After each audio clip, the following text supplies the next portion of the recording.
नमस्कार, मैं Shivesh Vishwakarma Shivesh study point में आप सबका बहुत बहुत स्वागत करता हूं। जी हां, आज कक्षा 10वीं का विज्ञान अध्याय 10 का पार्ट 7वां होने वाला है। इस वीडियो में हम जानेंगे अवतल दर्पण द्वारा प्रतिबिंब बनने के नियम क्या क्या होते हैं। तो आइए स्टार्ट करते हैं। प्रतिबिंब बनने के नियम के बारे में आपको बताने से पहले हम आपको बताना चाहते हैं, पढ़ाई करें तो कॉपी पेन ले लें और साथ में एक कॉपी पेन रफ के साथ साथ आप अपने पेरेंट्स को या आपके घर के भाई बहन हो उनको साथ में बैठा लीजिए, जिससे आप कंसंट्रेट हो पाए और उनको भी उनके साथ बैठेंगे तो आप एक क्लासरूम जैसा माहौल फील करेंगे। ठीक है, और जो पढ़ाते जाते हैं या बोलते जाते हैं हम उसको आप जैसे क्लासरूम में रहते हैं उस प्रकार से आप नोट डाउन भी करते जाइएगा। ठीक है, तो चलिए स्टार्ट करते हैं। अवतल दर्पण द्वारा प्रतिबिंब बनने के नियम के बारे में पहला नियम है, तो पहला नियम अवतल दर्पण क्या है, पहले अवतल दर्पण बना लूं। ठीक है, और यहां आपको बताया था ध्रुव होता है, जिसके पहली वीडियो में मतलब इसके पहले वीडियो में चर्चा हमने कर दी है। ठीक है, और प्लेलिस्ट में जाकर आप बेटा उसको देख सकते हो। ध्यान से सुनो। गोली दर्पण के परावर्तक तल के मध्य बिंदु को दर्पण का ध्रुव कहते हैं। इसका वक्रता केंद्र यहां होगा और इसका मुख्य फोकस यहां होगा। अब पहला नियम क्या है, ध्यान से समझो। कहता है कि मुख्य अक्ष के समांतर चलने वाली प्रकाश की किरणें, मुख्य अक्ष, ध्यान से सुनो, मुख्य अक्ष के समांतर चलने वाली प्रकाश की किरणें परावर्तन के पश्चात मुख्य फोकस से होकर जाती है। देखो, इधर से गई, टकराई, इधर आ गई और यहां गिर गई, यहां से अपने शूट किया, प्रकाश की किरण सीधा जा रही है, टकराई, जैसे ही टकराई वो डायरेक्ट फोकस से होकर चली गई। यानी लिखिए, हेडिंग डाल लीजिए अपने कॉपी में, अवतल दर्पण के प्रतिबिंब बनने के नियम। पहला नियम, ये पहला नियम है। ठीक है,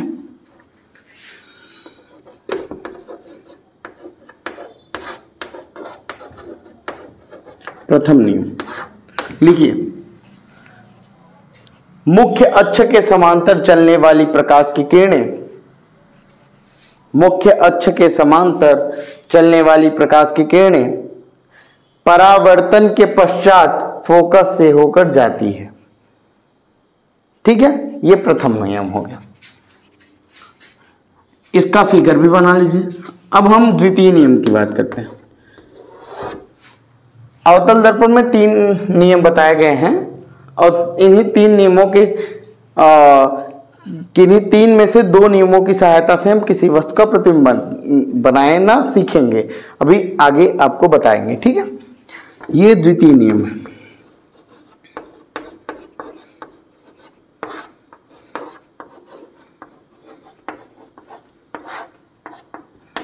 ठीक है, ध्यान इधर हो। अभी कुछ न कुछ चीजें ध्यान इधर होनी चाहिए। ठीक है, दूसरे के बातों में नहीं। और अगर आप के आसपास पेरेंट्स आपके बैठे हैं, जरा बुला लाओ उनको। तो प्रणाम अंकल जी।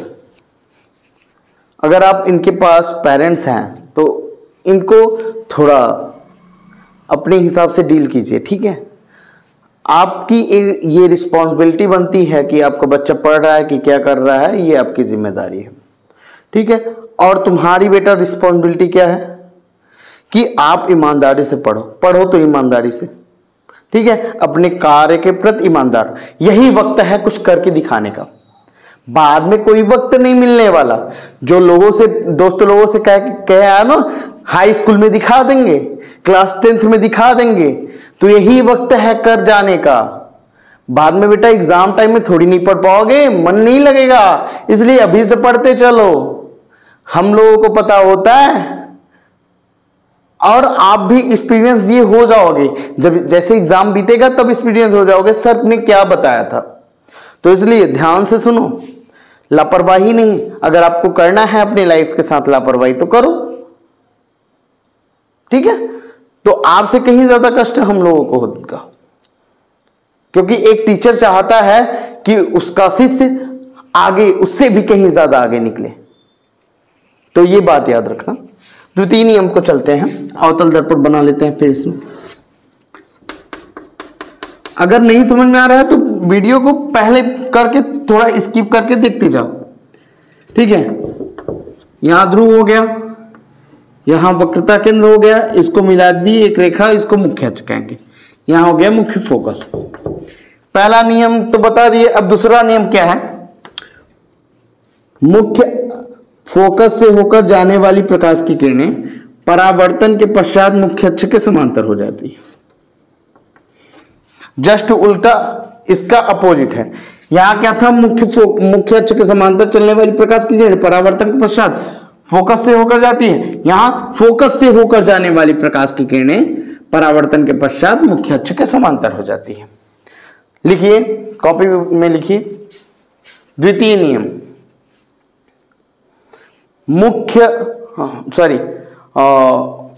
मुख्य फोकस से होकर जाने वाली प्रकाश की किरणें, मुख्य फोकस से होकर जाने वाली प्रकाश की किरणें परावर्तन के पश्चात मुख्य अक्ष के समांतर हो जाती है। यहां तक लिख लिए। अब दोहरा लेना अगर नहीं लिख पाए होगे, ठीक है। अब तीसरा देखिए, तृतीय नियम।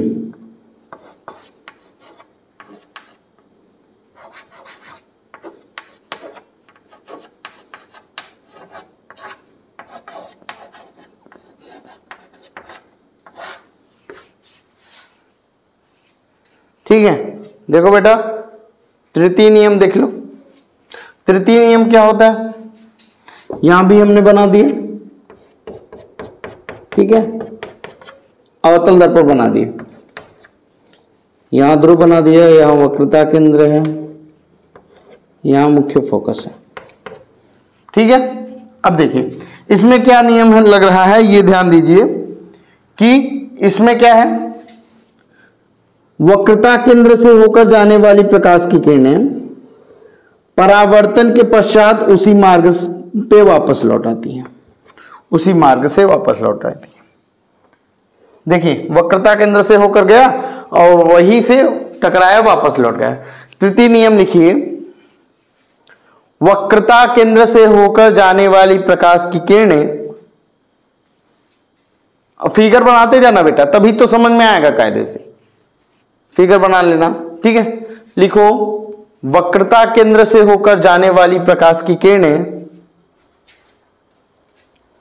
परावर्तन के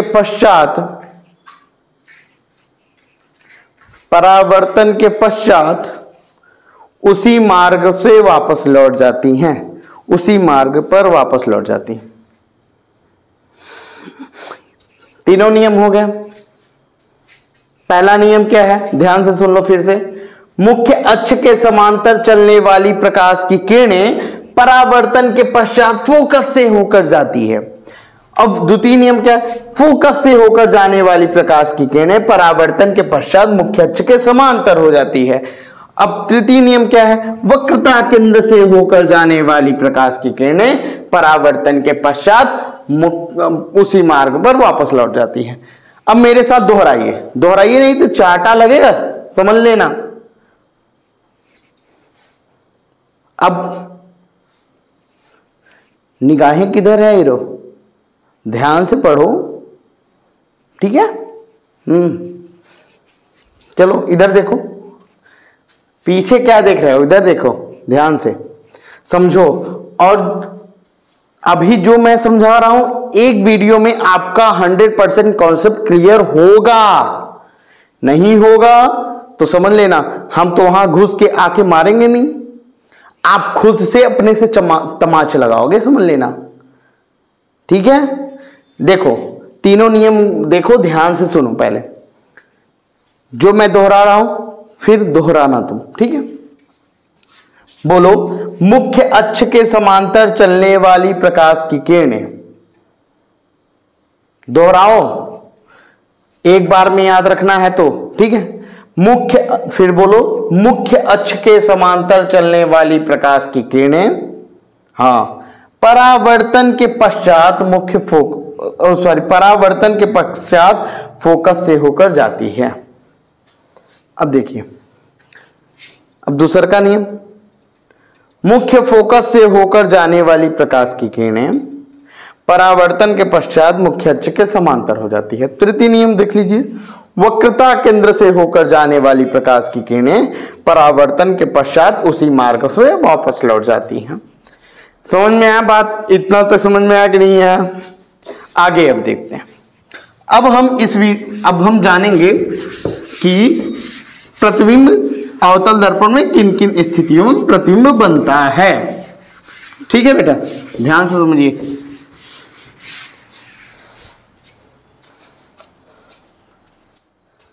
निगाहें इधर होनी चाहिए, ठीक है, ध्यान से देखो।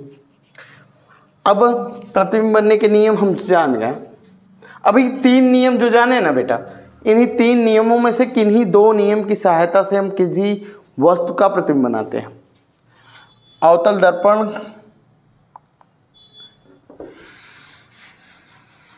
अब लिखेंगे, हेडिंग डालिए, अवतल दर्पण द्वारा प्रतिबिंब का बनना।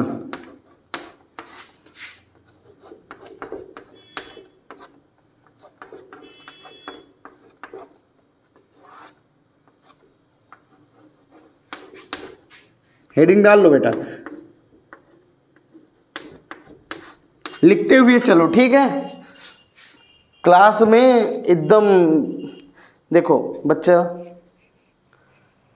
मैं चाहता हूँ जो बच्चे ऑफलाइन क्लास नहीं पढ़ पा रहे हैं, कुछ कारणवश, पैसे की मजबूरी के कारण, या कुछ कभी कभी होता है कि ऑफलाइन क्लासेस में नहीं समझ में आते हैं, इस वजह से बच्चे, या हो सकता है कि ऑफलाइन क्लास बच्चे न गए हों, उनको रिवीजन करना है, तब ऑनलाइन क्लास होता है।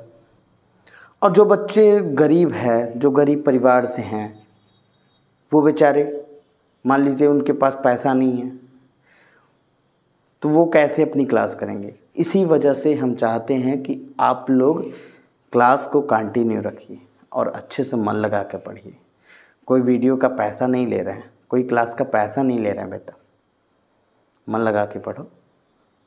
अब ऐसा नहीं है, अब हम वीडियो समझ लो रात्र 10 बजे मैं बना रहा हूँ, शाम 10 बजे, रात को 10 बजे बना रहा हूँ, और रात को 10 बजे समझ लो, पहले 1 घंटे पहले ही मैंने वीडियो शूट करा। आज मेरे साथ तकरीबन 4 बजे से मैंने वीडियो शूट करना स्टार्ट किया इसी चैप्टर का, और अचानक से पता नहीं क्या हुआ कि वीडियो डिलीट हो गया। अब 1.5 घंटे की मेहनत पूरा पानी में फिर गया। एक बार तो बड़ा वो हुआ कि यार वीडियो बनाया, कहा, फिर डिलीट हो गया। तो इस वजह से हम मेहनत आपके लिए लगातार कर रहे हैं, आप भी करिए बेटा। आप देखिए, आपका जिस चीज़ में फ़ायदा हो उसी चीज़ का फ़ायदा मेरा भी है। आपसे मुझे और कुछ एक्स्ट्रा फ़ायदा नहीं है। आपके जीवन में टीचर यही चाहता है कि बच्चे अपने जीवन में प्रोग्रेस कर लें, और प्रोग्रेस कर लें, उनके जीवन में थोड़ा बहुत अगर वो टीचर का नाम ले लेते हैं तो वही सुख चाहिए बेटा, ठीक है। तो ध्यान से देखो, अब अवतल दर्पण द्वारा प्रतिबिंब का बनाना है ना। अवतल दर्पण में 6 स्थितियों में प्रतिबिंब बनता है, 6 स्थितियों में प्रतिबिंब बनता है। वो कहाँ कहाँ बनता है थोड़ा देख लो बच्चों। 6 जगह हम वस्तु को कहाँ रखते हैं। मान लो आप अवतल दर्पण बना लो, ठीक है, अवतल दर्पण बना लो। यहाँ ध्रुव हो गया, यहाँ वक्रता केंद्र हो गया, यहाँ मुख्य फोकस हो गया। देखो 6 स्थितियाँ क्या होगी। यहाँ अनंत होता है ना, और ये पहली स्थिति होगी जब वस्तु अनंत पर होगी। दूसरी स्थिति ये होगी जब वस्तु अनंत तथा वक्रता केंद्र के मध्य होगी। तीसरी स्थिति ये होगी जब वस्तु वक्रता केंद्र पर होगी। और चौथी स्थिति ये होगी जब वस्तु वक्रता केंद्र और फोकस के मध्य होगी। 5वीं स्थिति ये होगी जब वस्तु फोकस पर होगी। 6वीं स्थिति ये होगी जब वस्तु फोकस और ध्रुव के मध्य होगी। ये 6 स्थितियां होती हैं। अब इन 6 स्थितियों का कैसा प्रतिबिंब बनता है किरण आरेख द्वारा हम बना के आपको दिखाएंगे। ये अवतल दर्पण द्वारा प्रतिबिंब का बनना जो है किनके द्वारा सीखेंगे, किरण आरेख के द्वारा। यही जो नियम इसके पहले हमने सीखा उन्हीं की मदद के द्वारा यही 6 स्थितियों का प्रतिबिंब जहाँ कहाँ रखते हैं तो कहाँ उसका प्रतिबिंब बनता है, इनके बारे में। ठीक है, तो ये 6 स्थितियाँ होती हैं। पहला क्या, जब वस्तु अनंत पर हो। दूसरा क्या, जब वस्तु वक्रता केंद्र और अनंत के मध्य हो। तीसरा क्या, जब वस्तु वक्रता केंद्र पर हो। चौथा क्या, जब वस्तु वक्रता केंद्र फोकस के मध्य हो। पांचवा क्या, जब वस्तु फोकस पर हो। और छठवां ध्रुव और फोकस के मध्य हो। ठीक है, यही स्थितियां हो गई, 6 स्थितियां। ठीक है, अभी हम समझ रहे हैं बेटा, आपको नहीं समझ में आ रहा होगा, लेकिन वीडियो लास्ट देखते देखते आपको सारी चीज़ें समझ में आ जाएंगी। अगर अब तब भी नहीं समझ में आता है तो आप इसके पहली वाली वीडियो मिस किए होंगे, तभी आपको नहीं समझ में आ रहा है। तो आपकी जिम्मेदारी बनेगी कि आप इस वीडियो को देखने से पहले आप उस वीडियो को जाके एक बार देख आए। ठीक है, यहाँ तक बात समझ में आई? तो चलिए लिखते हैं। पहली स्थिति, जब वस्तु अनंत पर हो।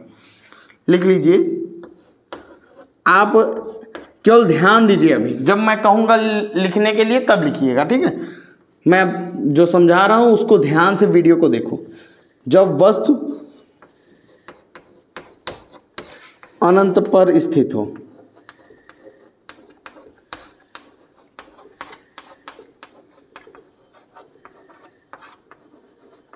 अब जो मैं समझाने का प्रयास करूंगा वो समझना, अभी लिखना मत। ठीक है, देखो हमने बनाया अवतल दर्पण। क्या बनाया बेटा, अवतल दर्पण। अवतल दर्पण बना लिया, यहां रख देते हैं ध्रुव। ठीक है, अब वक्रता केंद्र कहाँ होगा, यहाँ होगा। अब देखिए वक्रता केंद्र और इसका एकदम बीच पॉइंट जो होगा वो क्या होगा, मुख्य फोकस होगा। ठीक है, यानी फोकस दूरी से और ध्रुव की दूरी बराबर होनी चाहिए, यहाँ से और यहाँ की दूरी बराबर होनी चाहिए। अब वस्तु को कहाँ रख रहे हैं हम, अनंत पर। यानी मान लीजिए अनंत यहाँ है, वस्तु को कहाँ रख रहे हैं, अनंत पर। जब वस्तु अनंत पर स्थित हो ना, ए और बी वस्तु को रख दिया। ठीक है, अब देखो यहाँ हम किरण आरेख द्वारा 2 नियम लगाएंगे। किन्हीं 2 नियमों की सहायता से हम किसी वस्तु का प्रतिबिंब बनाते हैं। दूसरा नियम और तीसरा नियम लगा लो बेटा। इसको जानने के लिए कौन सा नियम लगा रहे हैं ना, एक छोटा कहीं बिंदु लिख लो या याद कर लो कि कहाँ कहाँ कौन सा नियम लगाएंगे, दूसरा व तीसरा।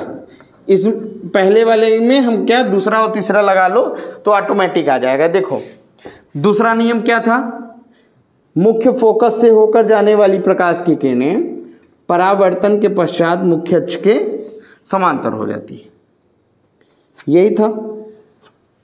ठीक है, अब देखिए वक्रता केंद्र से होकर जाने वाली प्रकाश की किरणें परावर्तन के पश्चात उसी मार्ग पर वापस लौट जाती हैं। देखिए वही नियम है। और देखिए इसका वस्तु का प्रतिबिंब कहाँ बन रहा है, इस पे। जहाँ 2 बिंदुएं आपस में मिलती हैं या एक दूसरे को काटती हैं, किसके, परावर्तन के पश्चात। परावर्तन के पश्चात जब बिंदुएं आपस में किसी बिंदु पर वास्तव में मिलती हैं तो उसे वास्तविक प्रतिबिंब कहते हैं। तो देखिए यहाँ काट रहा है तो यानी ये देखिए यहाँ सिर ऊपर है पैर नीचे, यहाँ देखिए सिर नीचे है पैर ऊपर, यानी A डैश B डैश, इस ऐसे है। तो ये लिखिए, अब लिखिए आप लोग, जब वस्तु अनंत पर स्थित हो तो उसका प्रतिबिंब, आगे लिखिए, तो उसका प्रतिबिंब लिखे वास्तविक, वास्तविक क्यों वास्तविक, क्योंकि जब प्रकाश की किरणें वास्तव में किसी बिंदु पर आपको दिख रहा है कट रही हैं, यहां दिख रहा है कट रही हैं, तो ये वास्तविक प्रतिबिंब है। वास्तविक उल्टा, देखिए उल्टा है ना, हेड नीचे है टेल ऊपर है। वास्तविक उल्टा तथा वस्तु से छोटा बनता है। लिखे, जब वस्तु अनंत पर स्थित हो तो उसका प्रतिबिंब मुख्य फोकस पर वास्तविक उल्टा तथा वस्तु से छोटा बनता है। यहां तक हुआ, ध्यान दिए, लिखे। अब दूसरा देखो, बात समझ में आया क्यों वास्तविक, क्योंकि किरणें वास्तव मिल रही हैं। अब देखिए प्रतिबिंब इतना बड़ा है, वस्तु इतना बड़ा है। अब देखिए वस्तु उल्टा है कि सीधा है? जब वस्तु ऐसे हेड ऊपर होता है पैर, अच्छा आप ही बताइए, जब हम सिर को ऊपर रहता है और पैर नीचे रहता है तब तो हम सीधे कहलाते हैं, लेकिन यहाँ क्या है, सिर नीचे है, पैर ऊपर हो गया है, तो ये क्या है, वस्तु क्या है, उल्टा है। बात समझ में? दूसरा आप स्थिति देखिए, धीरे धीरे समझ में आएगा, इसको नोट डाउन कर लेना वीडियो पुश करके, ठीक है।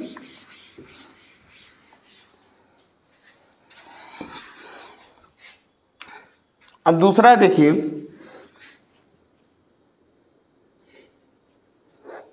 दूसरा स्थिति बताए थे, जब वस्तु, ध्यान से समझो बेटा, अनंत तथा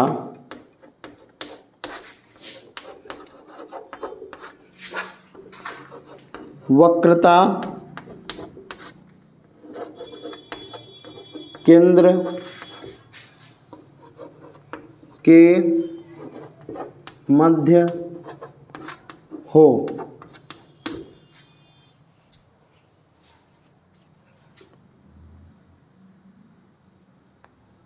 ठीक है, तो अवतल दर्पण बना लो बेटा। पढ़ाई के समय देखो पढ़ाई करो, मजाक के समय मजाक, ठीक है। यहाँ वक्र तक अनंत तो मान लीजिए यहाँ है, और इसका प्रतिबिंब वस्तु को हम रख दिए अनंत तथा वक्रता केंद्र के मध्य। अब इसमें बेटा पहला नियम लगा दो और तीसरा नियम लगा दो, इसको आप याद रखना, ठीक है, लिखना मत, याद रखना, ये तो मैं समझा रहा हूं केवल। अब देखिए पहला नियम क्या था, पहला नियम, मुख्य अक्ष के समांतर चलने वाली प्रकाश की किरणें परावर्तन के पश्चात मुख्य फोकस से होकर जाती हैं। तीसरा का नियम क्या था, वक्रता केंद्र से होकर जाने वाली प्रकाश की किरणें परावर्तन के पश्चात उसी मार्ग पे वापस लौट जाती हैं। अब देखिए दो बिंदुएं कहाँ परावर्तन पश्चात काट रही हैं, यहाँ काट रही हैं। अब नीचे तरफ है इसलिए तीर का निशान नीचे, यानी यहाँ इसका प्रतिबिंब बन गया। वस्तु इतना बड़ा था, प्रतिबिंब इतना छोटा बन गया है। ठीक है, बात समझ में आया? अब लिखिए ध्यान से सुनिए, अब प्रतिबिंब कहाँ बन रहा है, वक्रता केंद्र फोकस के मध्य। लिखिए, अब लिखना स्टार्ट करिए। जब वस्तु अनंत तथा वक्रता केंद्र के मध्य हो तो उसका प्रतिबिंब वक्रता केंद्र तथा मुख्य फोकस के मध्य, वक्रता केंद्र तथा मुख्य फोकस के मध्य वास्तविक, उल्टा तथा वस्तु से छोटा बनता है। फिर से सुन लो, जब वस्तु अनंत तथा वक्रता केंद्र के मध्य स्थित होता है तो उसका प्रतिबिंब वक्रता केंद्र और मुख्य फोकस के मध्य वास्तविक, उल्टा तथा वस्तु से छोटा बनता है। यहां तक बात समझ में आई? नोट डाउन कर लीजिए, लिख लीजिए, नोट डाउन कर लीजिए बेटा।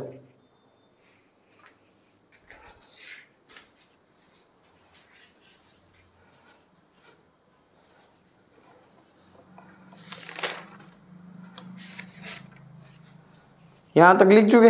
अब देखिए, अब तीसरा नियम की बारी आ गई। कौन से नियम? तीसरे नियम की, सॉरी तीसरी स्थिति।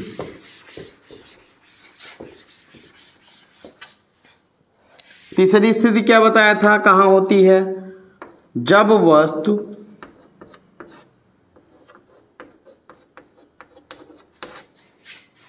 वक्रता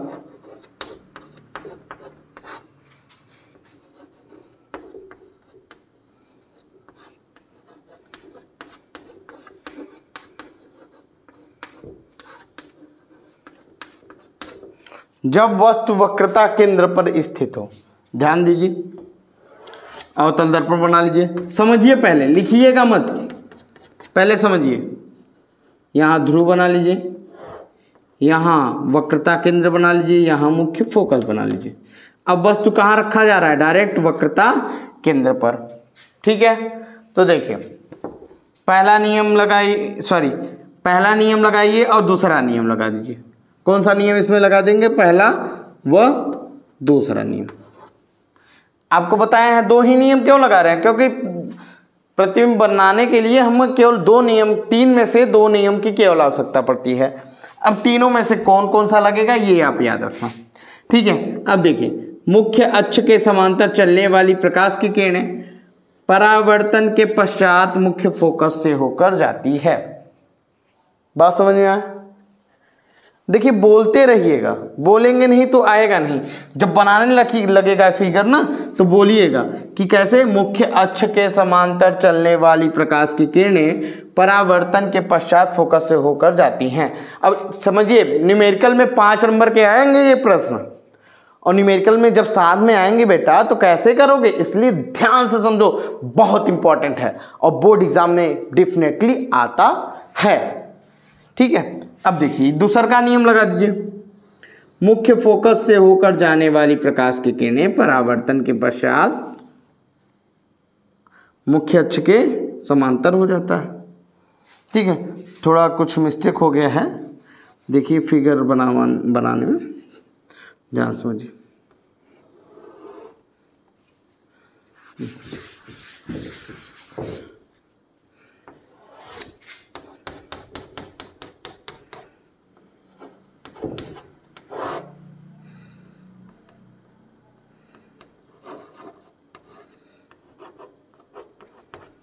ठीक है, पहला नियम मुख्य अक्ष के समांतर चलने वाली प्रकाश की किरणें परावर्तन पश्चात फोकस से होकर जाती है, और दूसरा नियम मुख्य फोकस से होकर जाने वाली प्रकाश की किरणें परावर्तन के पश्चात मुख्य अक्ष के समांतर हो जाती है। देखिए 2 बिंदुएं कहाँ काट रही हैं, काट रही हैं ना। अब देखिए इसका प्रतिबिंब कहाँ बनेगा? यहाँ बनेगा। बात समझ में आया? क्योंकि परावर्तन के पश्चात जब काट रही हैं, यहाँ भी काट रही हैं, लेकिन यहाँ परावर्तन तो नहीं हो रहा है, यहाँ हो रहा है ना परावर्तन। ठीक है, परावर्तन के पश्चात कहाँ काट रही है? यहाँ काट रही है, तो इसका प्रतिबिंब यहाँ बनेगा। तो देखिए, जब लिखिए आप लोग ध्यान से, जब वस्तु वक्रता केंद्र पर स्थित हो तो उसका प्रतिबिंब वक्रता केंद्र पर ही वास्तविक, उल्टा तथा वस्तु के बराबर प्रतिबिंब। देखिए इतना बड़ा वस्तु है, इतना ही बड़ा प्रतिबिंब है, यानी वस्तु के बराबर प्रतिबिंब बनता है।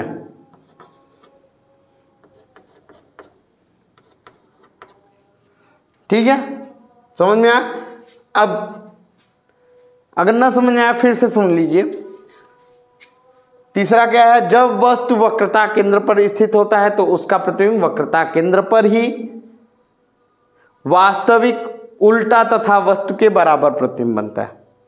बात समझ में आया यहां तक? ठीक है, लिख लो और फिगर बना लो कायदे से, वीडियो पॉज करके बना लो। ठीक है, चलिए अगला लिखवाते हैं। अब देखिए चौथी स्थिति देखते हैं। वीडियो पॉज कर लेना बेटा, लिखना होगा। ठीक है, या स्क्रीनशॉट ले लेना। चलिए चौथा स्थिति जानते हैं। जब वस्तु कहाँ हो? जब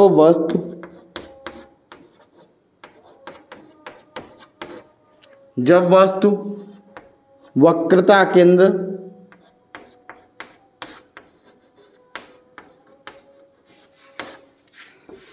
तथा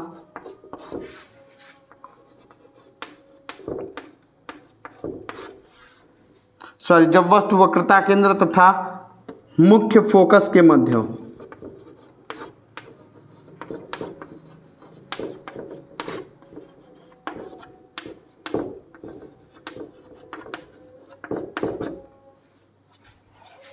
ठीक है, तो देखिए फिगर इसको बना लेते हैं। पहले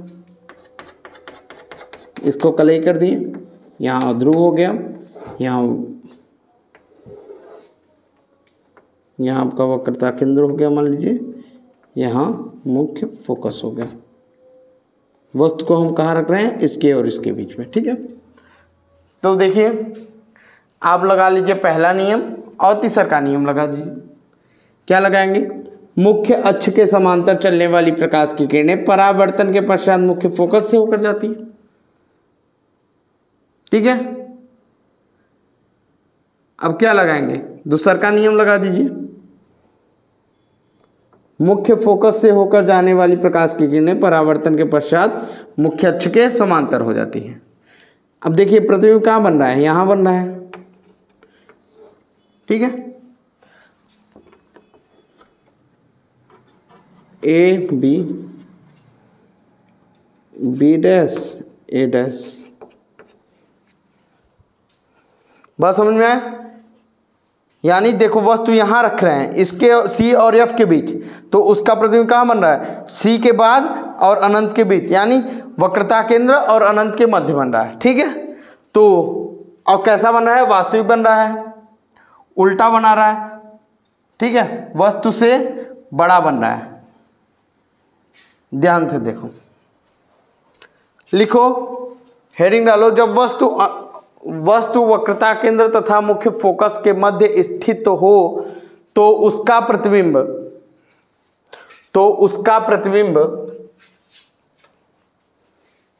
वक्रता केंद्र तथा अनंत के मध्य, तो उसका प्रतिबिंब वक्रता केंद्र तथा अनंत के मध्य वास्तविक, उल्टा तथा वस्तु से बड़ा प्रतिबिंब बनता है।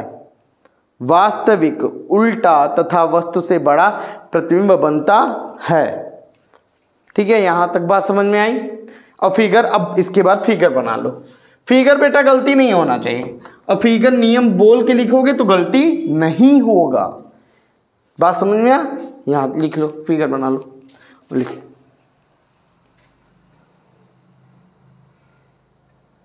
ठीक है, अब देखो इरेज करते हैं इसको। इसमें कौन सा नियम लगाया, इसमें भी पहला दूसरा का नियम लगाए थे, ठीक है। अब हम देखेंगे 5वीं स्थिति। कौन सी स्थिति, 5वीं। अब 5वीं स्थिति आपको लिखवाया था क्या, जब वस्तु कहाँ हो, जब वस्तु हाँ मुख्य फोकस पर स्थित हो, मुख्य, अरे मेरे बच्चों अब तो आप लोग ट्रेंड हो गए हो, प्रो लेवल के बंदे, प्रो यो वाले। और ये याद रखना, यो ज़्यादा नहीं करना है, ठीक है, पढ़ाई पर भी ध्यान देना है। हम जान रहे हैं, देखो अपने क्लास में होंगे तुम गुंडे, अपने क्लास में तुम होंगे गुंडे, लेकिन यहाँ गुंडई चलने वाली नहीं है, क्योंकि यहाँ पर केवल एक गुंडा है, ठीक है। तो ये बात याद रखना, वो भी हम, ठीक है। तो यहाँ गुंडई नहीं चलने वाली, पढ़ाई करो, नहीं तो आके फ़ोन के बाहर पड़ाका देंगे, तमाच लगाएंगे, समझ लेना। नहीं तो पढ़ाई मन लगा के करो, ठीक है। हम जान रहे हैं बच्चों, आप हमसे बहुत ज़्यादा प्यार करते हो, और हम भी आपको प्यार करते हैं, और जो लोग प्यार करते हैं वही लोग डांट भी लगाते हैं और तमाचा भी देते हैं, ये याद है। चलिए, जब वस्तु मुख्य फोकस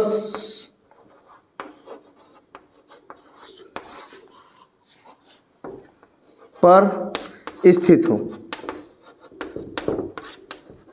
जब वस्तु मुख्य फोकस पर स्थित हो, ठीक है। तो देखो बना लो, अब तो यार लग गए हो मेरे लड्डू गोपाल, शाबाश। अब तो एकदम बना लोगे ना कायदे से, ट्रेंड हो गए हो यार, हम समझ रहे हैं। चलो यहाँ होता है मुख्य फोकस। अब देखो पहला नियम लगा दो, वस्तु कहाँ पर रखा गया है, हाँ मुख्य फोकस पर। तो पहला नियम क्या होगा, मुख्य अक्ष के समांतर चलने वाली प्रकाश की किरणें परावर्तन पश्चात फोकस से होकर जाती है।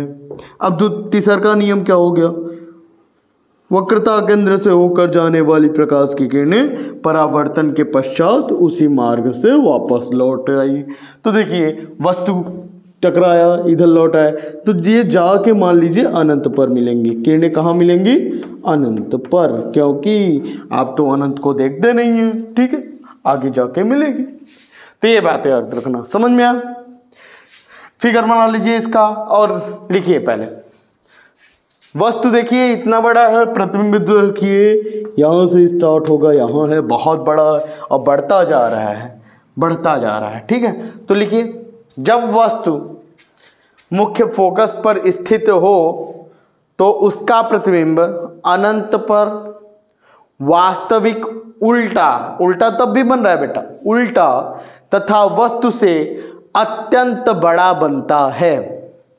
फिर से सुन लो, जब वस्तु अनंत पर स्थित हो तो उसका प्रतिबिंब, जब वस्तु मुख्य फोकस पर स्थित हो तो उसका प्रतिबिंब अनंत पर वास्तविक उल्टा तथा वस्तु से बड़ा प्रतिबिंब बनता है। ये बात याद रखना। फिगर बना लो कायदे से।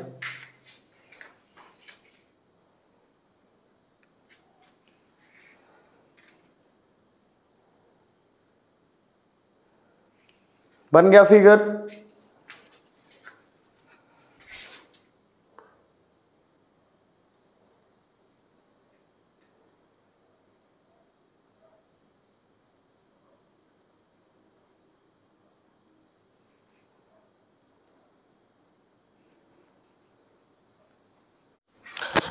अब देखिए, यहां तक बात क्लियर हो गया हो तो छठी स्थिति अब चलते हैं, ठीक है। अब छठी स्थिति आपको बताया था क्या? छठी स्थिति कहाँ होता है?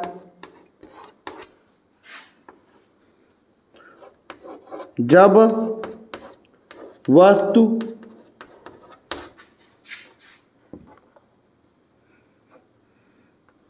ध्रुव तथा मुख्य फोकस के मध्य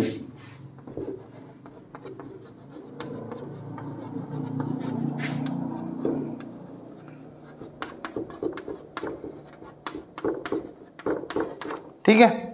अब देखिए, अवतल दर्पण बना लीजिए बेटा, माहिर हो गया है। अब यहाँ मुख्य ध्रुव बन गया, यहाँ केंद्र बन गया, यहाँ एफ बन गया, ठीक है।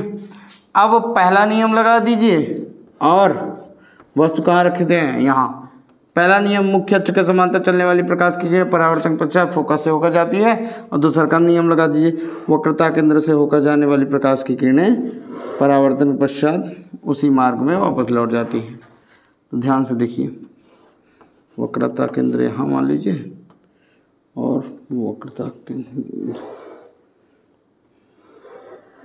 वक्रता केंद्र से होकर जाने वाली प्रकाश की किरणें परावर्तन के पश्चात पुनः उसी मार्ग में वापस लौट जाती है। तो थोड़ा फिर से कायदे से फिगर बना लीजिए। ये बनाया अवतल दर्पण, यहाँ बनाया ध्रुव, यहाँ बनाया आपका वक्रता केंद्र, यहाँ बनाया मुख्य फोकस, यहाँ बनाया, यहाँ रखा वस्तु। मुख्य अक्ष के समांतर चलने वाली प्रकाश की किरणें परावर्तन के पश्चात फोकस से होकर जाती है और वक्रता केंद्र से होकर जाने वाली प्रकाश की किरणें परावर्तन के पश्चात उसी मार्ग में वापस लौट जाते हैं, ठीक है। अब देखिए, मान लो आगे बढ़ के हम लेके तो देखो ये किरणें मिल रही हैं ना, तो ये आभासी तौर पर मिल रही है। परावर्तन होके तो प्रकाश की किरणें इधर चली गई, लेकिन ये क्या है, आगे अगर हम लेके खींचे, अगर यहाँ दर्पण न होता तो आगे जाके ये मिलती, ठीक है। तो यानी इसका तात्पर्य क्या है, वस्तु का प्रतिबिंब कहाँ बन रहा है? यहाँ बन रहा है, ठीक है। और कैसा बन रहा है? सीधा बन रहा है, ए डैश सीधा, बी डैश सीधा। तो लिखिए, अब लिखिए, हेडिंग डालिए, जब वस्तु ध्रुव तथा मुख्य फोकस के मध्य स्थित होता है तो उसका प्रतिबिंब दर्पण के पीछे आभासी, सीधा तथा वस्तु से बड़ा प्रतिबिंब बनता है। ये रही आपकी क्लास। आज ये लेक्चर समाप्त होता है। मिलते हैं अगले दिन। मन लगा के पढ़ाई करिए।